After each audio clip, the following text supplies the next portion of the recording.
दोन वेगवेगळ्या दुःखद घटना घडलेल्या आहेत। याबाबत माहिती अशी की आरडे येथील शेतकरी ससाने काल सकाळी 11 वाजता आपल्या शेतात इतर शेतकऱ्यांसमवेत वैरण भरण्यासाठी ट्रॅक्टर घेऊन गेले होते। त्यांना उन्हाचा त्रास झाल्यानंतर ते झाडाखाली येऊन बसले।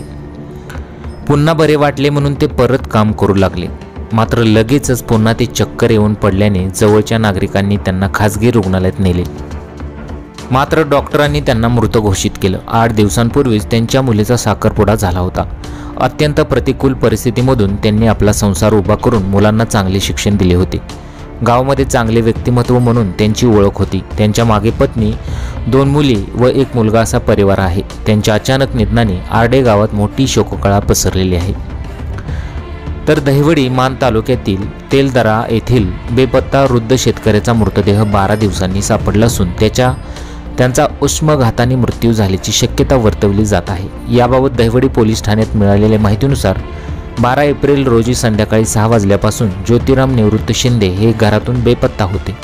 घरातील सर्वजण त्यांचा शोध घेत होते, मात्र ते कुठेही आढळून आले नाहीत। याबाबत तक्रार त्यांचा मुलगा योगेश शिंदे यांनी दहिवडी पोलीस ठाण्यात दिली होती। 24 एप्रिल रोजी शोध घेताना सायंकाळी 6 वाजता योगेश याला त्यांच्याच मोगल द्विती या शिवारात आंब्याच्या झाडाखाली वडील ज्योतिराम शिंदे यांचा मृतदेह आढळून आला। उष्माघाताने त्यांचा मृत्यू झाला असावा असा प्राथमिक अंदाज व्यक्त केला जात आहे। तर उष्माघातावर एक चांगला उपाय ते म्हणजे तुम्ही दर तासाला किंवा 2 तासाला थोडं तरी पाणी प्यायलंच पाहिजे।